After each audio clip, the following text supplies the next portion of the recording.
মুসলমানের নাকি যখন ঠান্ডা বাতাস সুঘ্রাণযুক্ত বাতাস লাগবে মুসলমান জাগায় মরে যাবে। মুসলমান কি মুসলমান যখন মরে যাবে তখন বাবাজি আমার আল্লাহ জিবরিলকে ডাকবেন, বাবাজি ইসরাফিলকে ডাকবেন, বলবেন ইসরাফিল বাঁশি বাজায় দাও, পৃথিবীটা আমি কিয়ামত করে দিব। পৃথিবীটা কি করে দিব? কিয়ামত করে দিব। কারণ আমার কি ডাকার মতন কোনো ব্যক্তি নাই। বলা হয়েছে লা ইলাহা ইল্লাল্লাহ অথবা আল্লাহ আল্লাহ, অন্য হাদিসে আসছে বলার মতন কেউ থাকলেও পৃথিবীটা কিয়ামত হবে না। পৃথিবী কি হবে না? যেমন আল্লাহকে ডাকার মতন একটা লোকও থাকবে না, তখন আল্লাহ কিয়ামত চাপায় দিবে। কোন মুসলমানের উপর কিয়ামত চাপাবে না, সব বেদিন কাফিরের উপর কিয়ামত চাপাই দিবে। সেদিন কোনো মুসলমান থাকবে না, সবাই মাটির নিচে চলে যাবে। সবাই কই চলে যাবে? ভাইরা আমার খেয়াল করেন, ভালো করে। আল্লাহ বলবেন ইসরাফিল বাঁশি বাজায় দাও রে। ইসরাফিল সিংহায় ফু মারবে। বাবা সিংহা কত বড় জানেননি? নবীজি বলেন আমি যেদিন মেরাজে গিয়েছি দেখেছি ইসরাফিল সিংহা মুখে নিয়ে দাঁড়ায় আছে। সিংহা কত বড় জানুনি? দিনের নবী বলেন কার হাতের তালুর মধ্যে যদি একটা টিকটিকি হারুলের ডিমরা করে, হারুলের ডিম রাখো, হাতের তালু অনেক বড়, টিকটিকি ডিমটা অনেক ছোট।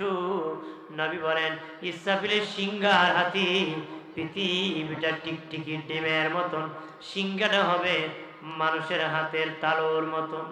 তখন বাঁশি বাজাবে, বিকট শব্দ হবে, বিকট থেকে বিকট হবে। দিনে নবী বলেন প্রথমবারে যখন সিংহায় ফু দিবে তখন বাবা তামাম পৃথিবী ভেঙ্গে চুরমার হয়ে যাবে, পাহাড় তুলার মতন উড়ে যাবে রে, ঘাস বৃক্ষগুলা উড়ে যাবে, মানুষ দৌড়াবে। কি হলো রে? কি হলো? বাবাজি বিকট থেকে বিকট শব্দ বাড়বে। 6 মাস পর্যন্ত আরো আওয়াজ বাড়তে থাকবে। প্রথম থেকে আরো আওয়াজ দ্বিতীয়বার বাড়বে, দ্বিতীয় ধারা থেকে আরেকবার বাড়বে।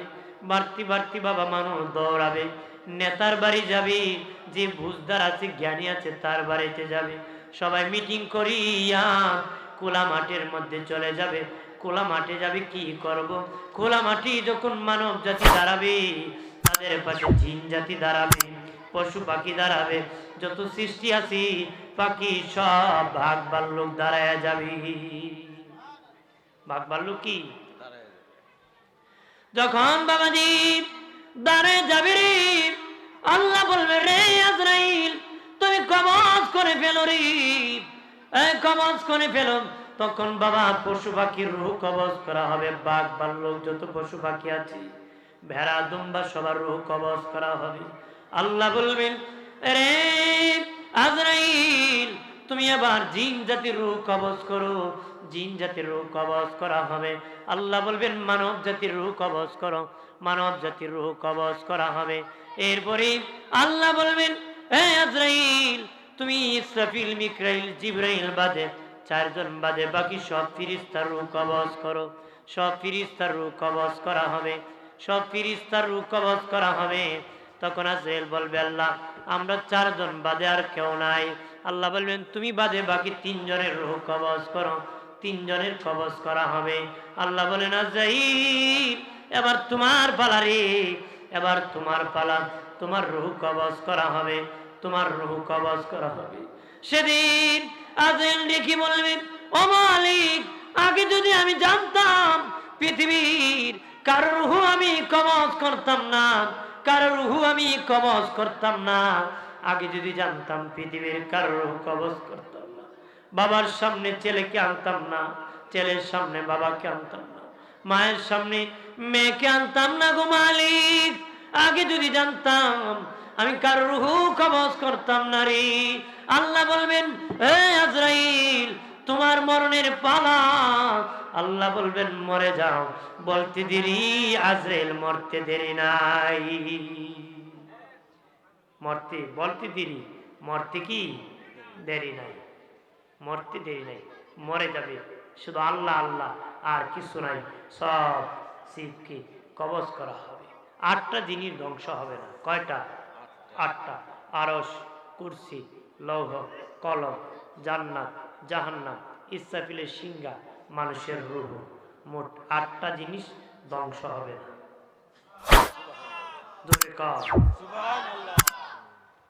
প্রাণের বাবাজি, প্রত্যেকটা মানুষের বাবাজি রুহু ধ্বংস হবে না। রুহু ইসরাফিলের সিংহার ভিতরে থাকবে। প্রত্যেকটা মানব জাতির রুহু সিংহার ভিতরে থাকবে। সবার রুহু, যত সৃষ্টি আছে সবার রুহু সিংহার ভিতরে থাকবে।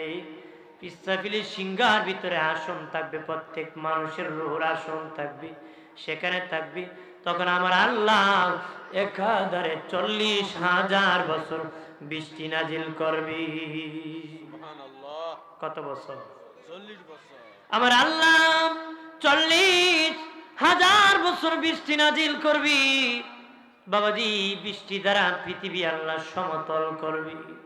পানি দ্বারা পৃথিবী সমতল করবে। বৃষ্টি দ্বারা পাহাড় পর্বত নদী নালা সব কাটিয়ে আল্লাহ সমান করবে। হাসরের মাঠ সাজাবে, একদম সমান করবি। তারপরে আমার আল্লাহ বাবা প্রত্যেকটা মানুষের দেহ গঠন করাবে। কবরে তার দেহ গঠন হবে, দেহ গঠন করা হবে। এরপরে সব ফিরিস্তা বানাবি। তখন আল্লাহ ইসরাফিলকে বলবেন, ইসরাফিল দ্বিতীয়বার সিংহায় ফু দিয়ে দাও, আমি হাসরের মাঠ কায়েম করে দিব। সুবহানাল্লাহ। এই সিংহার কথা বলতে আল্লাহ গেছে, ইজা জুলজিলাতিল আরদু জিলজালাহা ওয়া আখরাজাতিল আরদু আসকালাহা। ওই যেদিন ইসরাফিল দ্বিতীয়বার সিংহায় ফু দিবে, জমিনের মোড়ামুড়ি শুরু হয়ে যাবে। সুবহানাল্লাহ। জমিনের মোড়ামুড়ি শুরু হয়ে যাবে। মা যখন সন্তান প্রসব করবি বাবাজি, ব্যথা যখন শুরু হয়, মা মোড়ামুড়ি করে, ব্যথার যন্ত্রণায় ছটফট করে বাবাজি। তখন ইসরাফিল বাঁশি যখন বাজাবে, মাটি মোড়ামুড়ি করবে, মাটির বেদনা শুরু হয়ে যাবে বাবাজি। মা ব্যথা যন্ত্রণা কষ্ট করতে করতে সন্তান প্রসব হয়ে যায়। মাটিও মুড়ামুড়ি করতে করতে মাটির ভিতরে যত সম্পদ ছিল সব বের হয়ে যাবে, মাটি ফেটে যাবে। মানুষ মাটির নিচ থেকে দলে দলে দাঁড়ায় যাবে, কাতারে কাতারে দাঁড়ায় যাবে। নবী বলেন দলে দলে কবর থেকে দাঁড়াবে বাবাজি। নবী বলেন তবে কারো বস্ত্র থাকবে না, কারো কাপড় থাকবে না, সবাই উলঙ্গ দাঁড়াবে। নারীরা উলঙ্গ দাঁড়াবে, পুরুষরা উলঙ্গ দাঁড়াবে, কারো কাপড় থাকবে না। আম্মা জান আয়েশা বলেন, নবীজি আমি আয়েশার বড় শরম লাগতেছে। নবীজি সেদিন আমি আয়েশা কেমনে দাঁড়াবো? নবী আয়েশা শরম করিও না, লজ্জা বোধ করিও না রে আয়েশা। যেদিন সবাই উলঙ্গ দাঁড়াবে, ওই দিন কেউ কারো দিকে তাকাইবার সময় পাবে না রে। নিজেরা নিজেদের আমল নিয়ে পেরেশান হয়ে যাবে, দৌড়াদৌড়ি করবে, খুব ভয়াবহ অবস্থা হবে, ভয়াবহ অবস্থা হবে। নবী বলেন এরে আয়েশা, আয়েশা রে কেউ কারো দিকে তাকাবে না। আম্মা জান আয়েশা নবীজি গো সেদিন আপনিও নাকি উলঙ্গ দাঁড়াবেন? নবী কয় না না আয়েশা, একমাত্র আমি রাসূলুল্লাহ উলঙ্গ দাঁড়াবো না, আমি কাপড় পরে দাঁড়াবো। মা আয়েশা নবীজি কি পরে দাঁড়াবেন? নবী কয় আমি হায়াতুন নবী, আমার কাফনের কাপড় কানা হায়াতের কাপড়। ইসরাফিল যেদিন বাঁশি বাজাবে, আমি হায়াতের কাপড় পরে হাসরের মাঠে দাঁড়াবো। বাবাজি দলে দলে কাতারে কাতারে দাঁড়াবে।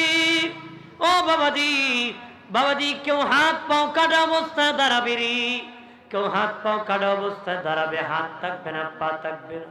কবরে হাত পা ছিল, কিন্তু আল্লাহ হাত কেটে দিবে, পা কেটে দিবে। গড়িয়া গড়িয়া একদল কাফেরা হাসরের মাঠে যাবে। আল্লাহ বলবেন তারা কারা জানোনি?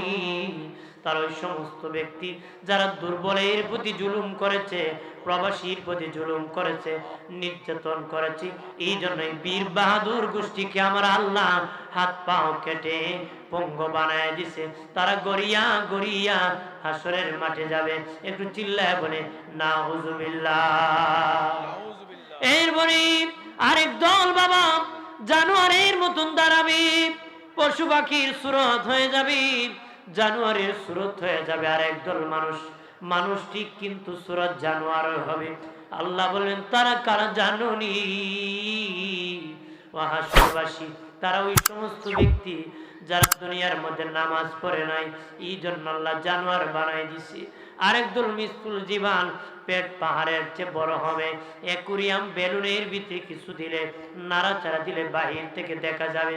ঠিক দিনের নবী বলেন তারা এত বিশাল বড় পেট নিয়ে দাঁড়াবে, তাদের পেটে অজাগরু সাপ থাকবে, হাসরের ময়দানে সব দেখবে, তারা বিশাল পেট নিয়ে দাঁড়াবে।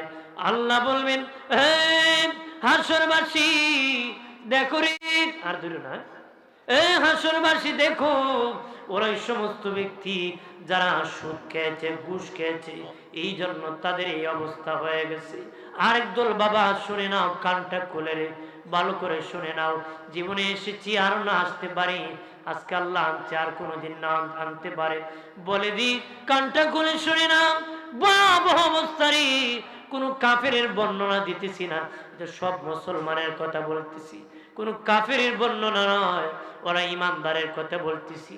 আরেকদল মুসলমান বাবা দাঁড়াবে, মুখ থেকে আগুন ঝরবে, মুখ থেকে রক্ত ঝরবে, আর নারী ভুঁড়িগুলা ঝুলে থাকবে, নারী ভুঁড়িগুলা ঝুলে মাটির সাথে হেসড়ে যাবে। আর বাবা মুখ থেকে আগুন ঝরবে রে, মুখ থেকে রক্ত ঝরবে রে, তারা তিন অবস্থায় দাঁড়াবে। আর বিশাল কাফেলা কবর থেকে হাসরের মাঠের দিকে যাবে রে, হাসরের মাঠের দিকে যাবে। তখন আল্লাহর পক্ষ থেকে আওয়াজ আসবে, রে হাসরবাসী, ওরা দেখো, ওরা হলো মিথ্যাবাদী ব্যবসায়ী, মাল 100 টাকা দিয়ে কিনেছে, কয় না 150 টাকা কিনেছি, 160 টাকা বিক্রি না করলে লস হবে, এরকম মিথ্যাবাদী। পাল্লাতে কম দিছে, ডান্ডিতে কম দিছে, নেওয়ার সময় বেশি নিছে, দেওয়ার সময় কম দিছে, ওরা হলো মিথ্যাবাদী। আমার দেশে বন্ড ব্যবসায়ী কম না বেশি আছে কি না? পাল্লাতে কম দেয় আছে কি না? হ্যাঁ, ওই দিন দান মাপতে গিয়ে বেটা 39 করে তিনটা দিয়া 39 কথা কর, আছে কি না? অভাব নাই। মাল কিনছে 50 টাকা দিয়া, হাজি সাহেব কথা কর, তার মানে বুড়ো হয়েছে দে, বোঝা গেছে, বুড়ো হয়েছে দে, বোঝা গেছে, ঠিক কিনা বাবা? বয়সের কারণে যদি পেকে যায় কালি টালি দিয়ে না, এটা ইয়াং মানুষের পেকে গেছে, হ্যাঁ এটা দিল, ঠিক কিনা? এবারে না দিলে বিয়া করতে পারবো না, এবারে করতেই হবে। 30 বছর বয়সে অনেক ছেলেরা আছে সাদা হয়ে যায়, ওরা দেব, ওদেরকে বাধা দিয়ে না। ওদেরকে কি, ইসলাম এত কঠিন না, ইসলাম কি, কিন্তু আপনার বয়স 40 ওভার হয়ে গেছে, তখন আপনার বয়সই পাকছে, দিলে ধোঁকাবাজি হবে, দিলে কি হবে, বয়সের কারণে পেকে গেলে দিবেন না, কিন্তু অনেক সময় ডিস্টার্বে পাকে, ওনারা দিল, ঠিক কিনা? ভাইরা আমার খেয়াল করে ভালো করে, যারা বাবা ধোঁকাবাজি করে ব্যবসা করবে, তাদের মুখ থেকে আগুন জ্বলবে, রক্ত জ্বলবে, নারী ঘুরে ঘুরে ঝুলে যাবে, একটু চিল্লায় কন্যা হুজুবিল্লাহ। এরপরে আরেক দল 5 নম্বর বাবা, তাদের মুখ থেকে পচা গন্ধ বের হবে। শিকাল কুকুর মরে গেলে, পচে গেলে যেমন দুর্গন্ধ বের হয়, তাদের মুখ থেকে দুর্গন্ধ বের হবে। নবী বলেন তারা কারা জানেননি? তারা হলো ধোঁকাবাজ। কেমন ধোঁকাবাজ? উপরে ভালো মানুষ ছিল, ভিতরে পাপাচার, উপরে সুফি সাহেব, ভিতরে আকামের নেতা, আছে কি না? উপরে কয় আমি তোমাদের জন্য ভালো কাজ করিব, ভিতরে ভিতরে কয় গেলেও তোমারে জাতা দিয়া ঢুকাম। কথা কয় সবাই নাকি? সবাই না, যাই খারাপ তার কথা কইতেছি, ভালো লোকের কথা আমি কইছি না, কথা কয়। এই জন্য ভালো লোক হলে রাগ করবেন না, ঠিক আছে? দিনের নবী, আমাদের দিনের নবী বলেন আরেক দলের বাবা গরু জবাই করলে কণ্ঠনালী যেমনি ভাবে আলাদা হয়ে যায়, কণ্ঠনালী আলাদা হয়ে যায়, মাথা আলাদা হয় না, কণ্ঠনালী আলাদা। এইরকম ভাবে এক দলকে জবাই করে দেওয়া হবে, জবাই। তারা কারা জানেননি? আল্লাহ বলবেন হাসরবাসী দেখো, ওরা ওই সমস্ত ব্যক্তি যাদেরকে জবাই করে দিয়েছি তারা হলো মিথ্যাবাদী বিচারক। টাকাকে বিচার করত, আদালত বিক্রি করত, মিথ্যা মামলা করত, মিথ্যা রায় দিত, আর সালিশ বিচার করলে মিথ্যা বিচার করত। ওই মিথ্যাবাদীকে আমার আল্লাহ হাসরের মাঠে জবাই করে দিবে। একটু চিল্লা এখন নাউজুবিল্লাহ। মিথ্যা বিচার হয় কি না? আমাদের এলাকায় হয়, আপনাদের এলাকা হয়? টাকাকে মুরব্বী আসেনি বিচার করে, কতক্ষণ আসেনি? নাই মনে হয়। আমি আমার জেলার কথা বলছি, আমার জেলাতে আছে, আপনাদের মনে হয় নাই? আছে? যারা টাকাকে বিচার করে ওরা আবার চালা, ওরা কি খুব চালু মানুষ থাকে, মানে যে কোনো কঠিন হোক ঘুরে পেছে তারা পার পায়, ঠিক কিনা? ওই বুঝবেন কেমন চালা। ওই আগে তো মানুষের সনের ঘর ছিল, কি ঘর? সনের ঘর। গ্রাম দেশে সনের ঘর দেখছেন না? সনের ঘর ছিল। চার ভাই মিলে একটা সনের ঘর ছিল। কের ঘর ছিল? সনের ঘর। চার ভাই মিলে একটা বিড়াল পালে, বিড়াল। একদিন বেচারা বিবির সাথে এক ভাই ঝগড়া লাগছে, হাতে ছিল একটা লাঠি। লাঠি দিয়ে পাশের সামনে পাইছে, বিড়ালকে মারছে বাড়ি। বিড়ালকে মারছে কি? বাড়ি। বিড়াল বাড়ির ছুটে পা গেছে ভাঙা, পা গেছে কি বেতার ছুটে বিড়াল গেছে তেলের টাঙ্কিতে পড়া। তেলের টাঙ্কির থেকে ঠান্ডা লাগছে, চুলার পারে আসছে। চুলার পারে তেল লাগানো না, টাস করে আগুন ধরে ফেলছে। আগুন দিয়ে বিড়াল ভয় পেয়ে লাফ দিয়ে উঠে গেছে সনের ঘরের সালে। চারে ঘরে আগা মাথা ধরতে ধরছে, আগুন লাগে চারে ঘর পুরাই দিছে। চার ঘর কি করছে? তিন ভাই বিচার বসেছে, বিচার বসছে। ও বিড়ালকে পিটিয়েছে, বিড়াল তেলের টাঙ্কি পড়ছে, চুলার পারে গেছে, আগুন লাগাইছে, লাফ দিয়ে উপরে উঠছে, উঠে আগুন জ্বালাইছে। আমরা বিচার চাই, এ আমাদের ঘর যেন বানাই। মুরব্বীগণ রায় দিছে, তুমি বাকি তিন ভাইয়ের ঘর বানাই দিবা। বাকি তিন ভাইয়ের ঘর কি বানাই দিবা। হে মনে মনে কয়, সর্বনাশ, আমার সহ চারটা, আমি এত ঘর বানাবো কেমনে? এত ঘর কি ওই পাশের গ্রামে কাকা আছে, যত বড় বিচার হোক ঘুরে ফেলে, ওই কাকারে দাওয়াত দিব আগামী বিচার। আদালত আমি বিচার মানি, তবে সানি বিচার চাই, আমার একটু সুযোগ দেন, আমার কিছু লোক আছে। সুযোগ দেওয়ার দরকার আছে কি না? দেয় কি না? দেওয়া হয়। আপুসের আদালতে এই সুযোগ দেওয়া হয়, তখন সব আদালতই দেওয়া হয়। তারপরে ওই কাকারে দাওয়াত করছে, তিন ভাইয়ে গিয়ে শুনছে যে ওই ভাই দাওয়াত করবো, তে আগে মুখ বন্ধ করি, এত টাকা ছাড়া নড়াচড়া করে না। তিন ভাইয়ে গিয়ে 5,000 দিছে। যেরকম কয় হাজার? 5,000। ওই যে বেচারা বিড়ালকে পিটাইছিল ও গিয়ে দিছে 10,000। কয় হাজার? বিচারে বলছে যখন রায় দিছে, আবার মুরব্বীগণ তুমি মিয়া তিন ভাইয়ের ঘর বানাই দিবা। তখন হে খালি চায় যে টাকা খেয়েছে, দাঁড়ায় সভাপতি সাহেব অনুমতি দিলে আমি একটা কথা বলেন। এই বলো তো, আমি 5-এর বিচার করব না 10-এর বিচার করব? মানুষকে আপনি 10-এর বিচার করবেন। হেমদি মারছি, এটা কি টার পাইছে না? মানুষকে 10-এর বিচার করে। হ্যাঁ ঠিক আছে, আমি তো 10-এর মুরব্বী, কি আমি 40-এর নেতা। ঠিক আছে করো। কয় তোমরা আপন তো 4 ভাই? বিড়াল কয়টারই? একটা। তোমরা 4 বার বিড়াল তো? আমাদের 4 ভাই 1 বিড়াল। বিড়ালের পা কটারে? 4টা। জনে কয়টারে? একটা। বলো তো 3 ভাইকে জিজ্ঞেস করে, বিড়াল যখন চালে উঠছিল, লাফ দিয়ে উপরে উঠেছিল, তখন ভাঙ্গা পা দিয়ে উঠছিল না ভালা পা দিয়ে উঠছিল? ওরা ভালা পা দিয়ে। তো তোরদের 3 ভালা পা দিয়ে উঠে ঘর জ্বালাইছে, হের পা তো ভাঙ্গি লাইছে, এই জন্য হের পা ভেঙে ফেলছে, হের পা দিয়ে উঠে নেয়। তোদের ভালো 3 পা দিয়ে উপরে উঠে ঘর জ্বালাইছে, এই অপরাধী তোরা 3 ভাই মিল্লা হের ঘর বানাই দিবে। কারণ তোরা কেন পা ভাঙলে না? তোরা কেন পা ভাঙলে না? বিচার ঘুরছে নি, এরা খুব চালাক। ওরা কি ভাইরা আমার খেয়াল করেন ভালো করে। এই বিচারক যারা আছো, কত বিচারকের জন্য রে কত গরিব মানুষ বাড়ি হারাইছে, কত গরিব মানুষ ইজ্জত হারাইছে, কত গরিব মানুষ, কত সম্মানী মানুষ অসম্মানী হয়েছে। 20 বছর, 30 বছর, 50 বছর কান্না করছে, ও বিচারক, তোর কপাল পুড়ে গেছে, তুই হাসরের মাঠে হাজার হাজার বছর কান্না করতে হবে।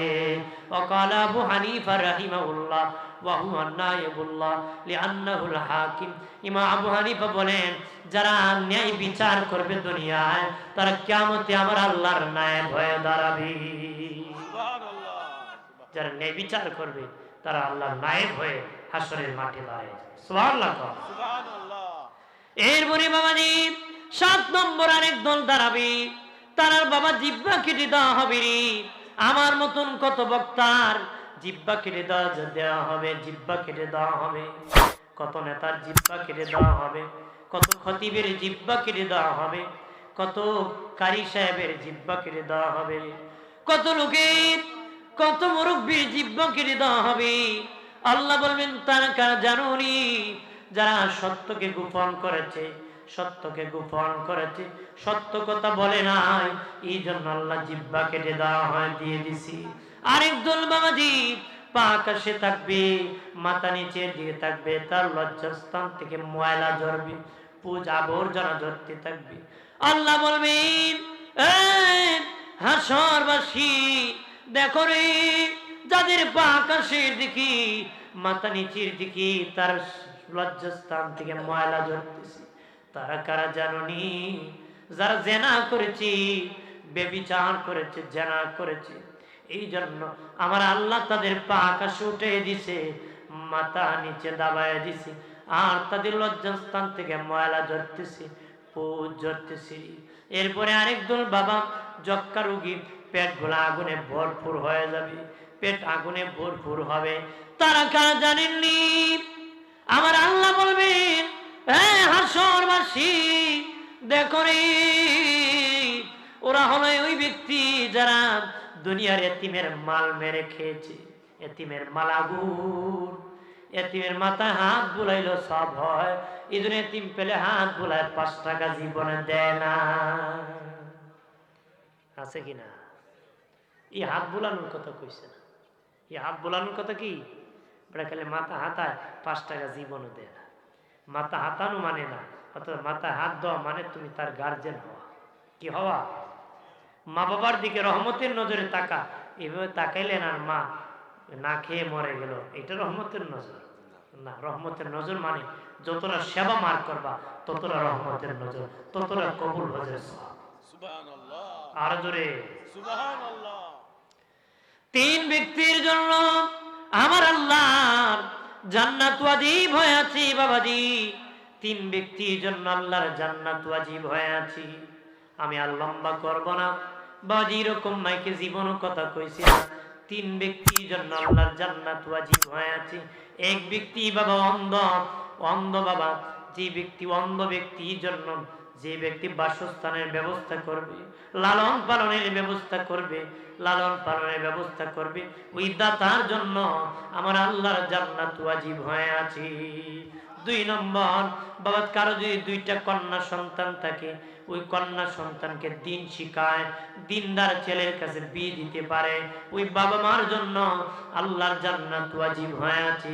3 নম্বর, কোন এতিম, কোন এতিমের যদি বাসস্থানের ব্যবস্থা করতে পারো, লালন পালনের ব্যবস্থা করতে পারো, ওই দাতার জন্য আমার আল্লাহর জান্নাত ওয়াজিব হয়ে আছে। সুবহানাল্লাহ। আর যারা এতিমের মাল খাবে, যারা এতিমের মাল খাবে, তাদের পেট আগুনে ভরপুর হয়ে যাবে রে বাবাজির, চেহারা কুচ্ছিত কালো হয়ে যাবে। এরপরে আরেকদল যক্কা রোগী হবে, কুষ্ঠ রোগী হবে। হাসরের মাঠে সব ইমানদারের কথা বলতেছি। একদল যক্কা হবে, যক্কা রোগী, কুষ্ঠ রোগী হবে। তারা কারা? মা বাবার অবাধ্য বেয়াদব সন্তান, মা বাবার সাথে নাফরমানি করেছে, মা বাবার সেবা করে নাই। আমার দেশে এমন যুবক কম না বেশি? বাবা হইয়া ছেলের নামে মামলা করে, ছেলে হইয়া বাবার নামে মামলা করে। জানিয়ারা করি, দুনিয়ায় যদি কোন মানুষ শয়তান দেখতে চাও, যে বেচারা মারে খাওয়ায় নাই, বাপরে খাওয়ায় নাই, বাপ মার সাথে ভালো ব্যবহার করে নাই, এটি দুনিয়ায় টাটকা মানুষ শয়তান। এটি মানুষ শয়তান, এটা আল্লাহর হুকুম পালন করে নাই, মা বাবাকে খেদমত করে নাই। কথা ঠিক কিনা? এরপরে আরেক দল বাবা দাঁত মহিষের সিংহের মতন হবে রে, টুটগুলা বড় বড় পাহাড়ের মতন হয়ে যাবি, অন্তর চোখে বাহ্যিক চোখে অন্ধ হবে গো। এই তিন অবস্থা হবে। তারা কারা জানেননি? নবী বলেন তারা মদকুর, নেশাকুর। মদকুর যারা মদ খেয়েছে, মাতাল হয়েছে, তাদের এই ভয়ঙ্কর অবস্থা হবে। চিল্লায় বলে নাউজুবিল্লাহ। মদ খেলে মাথা ঠিক থাকে? তিন মদকুর, এক পুকুরের পারে মদ খেয়েছে। কে পারে? পুকুরের পারে। খায় যখন ঠিক মতে নেশা হয়েছে, একটা আরেকটার কয় পুকুরে যদি আগুন লাগে মাছ কই যাই পড়ে।